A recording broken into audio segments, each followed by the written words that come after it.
எந்த ஒரு கட்சியுமே எடுத்த உடனே சிஎம் ஆகுறது கிடையாது. இப்ப வரவங்க எல்லாம் வந்து நான் தான் அடுத்த சிஎம், அது எப்படி 2-3 வருஷத்துல வந்து சிஎம் ஆயிட முடியுமா? ஒரு 10 வருஷம் இருங்க.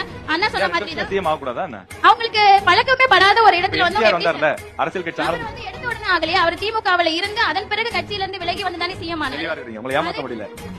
அதே போல ஆகட்டும், எல்லாருக்குமே வாய்ப்பு வேணும் தான். எல்லாரும் அவங்களுடைய ஆசைப்பட்ட இடத்துக்கு போகணும்னு நினைக்கிறது ஓகே தான். நீங்க புதிய கட்சிகளை வந்து வரக்கூடாதுன்னு சொல்லல சார். வாய்ப்பு, ரெண்டு கட்சிகள் இருக்கு. அதாவது வாய்ப்பு கொடுங்கன்னா ஒரு அரசியல் தளத்திற்கு வரதே ஒரு வாய்ப்பு தான். அதுக்கு மேல ஒரு வாய்ப்பு மக்களுடைய மனசுல இருந்து வரணும். என்ன பொறுத்த வரைக்கும் இப்ப இருக்க இளைஞர்கள் வந்து தண்ணி இருக்கு அப்படின்னு நினைச்சு ஓடுறாங்க. ஆனா அங்க போய் பார்த்தாதான் தெரியும் அது ஒரு காணல் நீர் அப்படின்னு. அது தண்ணி கிடையாது. என்ன பொறுத்த வரைக்கும் இப்ப வந்து இளைஞர்கள் பக்குவப்படாம பின்னாடி போற ஒரு கட்சியா நான் டிவிகேவை தான் பாக்குறேன். ஓப்பனாவே நான் சொல்றேன். ஏன் அப்படின்னா நிறைய அசம்பாவிதங்கள் அங்க நடக்குது. நிறைய இன்னைக்கு கூட முந்தானத்து கூட செங்கிப்பட்டியில நடந்த மாநாட்டுல ஒருவர் விபத்துக்கு உள்ளாகி முந்தானத்து தான் இறந்து போயிருக்காங்கிற செய்தி நம்ம கேட்கிறோம். அப்படி பக்குவப்படுத்தப்படாத ஒரு இளைஞர்களை வைத்துக்கொண்டு ஒருவர் அரசியலுக்கு வரது ஓகே. ஆனா ஒரு சிஎம் ஆகி அடுத்து என்ன நடக்கும் அப்படிங்கிற கேள்விக்குறி இருக்கு. பக்குவப்படட்டும், 10 வருஷமோ 5 வருஷமோ அரசியல் இருக்கட்டும்.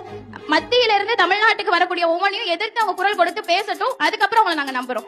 எந்த நோக்கத்துல எதை பார்த்து நான் ஓட்டு போடுவேன் அப்படின்னா, மதவாத சக்திகளை எடுத்துக்கொண்டு இனத்தை வச்சுக்கிட்டு அரசியல் பண்ணக்கூடியவர்களை விட்டுட்டு எனக்கானது செய்யக்கூடிய சமத்துவம், சமூக நீதி, சுயமரியாதை, மாநில சுயாட்சி பற்றி பேசக்கூடிய அரசியல் கட்சி எந்த அரசியல் கட்சியா இருக்கோ அந்த அரசியல் கட்சிக்கு தான் என்னுடைய ஓட்டை நான். பெரியார் பெயர் கொண்ட கல்லூரியில படிக்கிறேன்னு உங்க பேச்சிலேயே ப்ரூவ் பண்ணிட்டீங்க. என்னெல்லாம் விஷயங்கள் எதிர்பார்க்கறீங்க? ஆளக்கூடிய கட்சியா இருந்தாலும் சரி, வரக்கூடிய வேட்பாளர்கள் கிட்ட என்னென்ன விஷயங்கள் எதிர்பார்க்கறீங்க?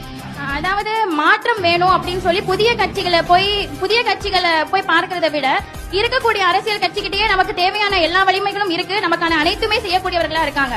பொதுவா பொதுமக்கள்கிட்ட இருக்கக்கூடிய கருத்து என்னவா இருக்கு? சட்ட ஒழுங்கு சரியில்லை, நிறைய பெண்களுக்கு பாதுகாப்பு இல்ல அப்படின்னு சொல்றாங்க. மேலே நான் அதாவது நார்த் இந்தியனை கம்பேர் பண்ணும்போது தமிழ்நாட்டுல எவ்வளவோ சட்ட ஒழுங்கு சிறப்பா தான் இருக்கு. பெண்களுக்கான பாதுகாப்பு எவ்வளவோ சிறப்பா தான் இருக்கு. இருந்தாலும் இந்த குற்றச்சாட்டு மக்களிடையே வருது அப்படின்னா அதை அந்த அரசு எடுத்துக்கொண்டு அதற்கு அடுத்தபடியாக என்ன செய்யணுங்கிறத பார்த்து செயல்படணும்னு நான் நினைக்கிறேன். மிகவும் ஒரு தெளிவான சிந்தனையோட மாணவி இருக்காங்க. முதல்ல உங்களுக்கு ஒரு பெரிய பாராட்டுகளை கொடுத்துடலாம்.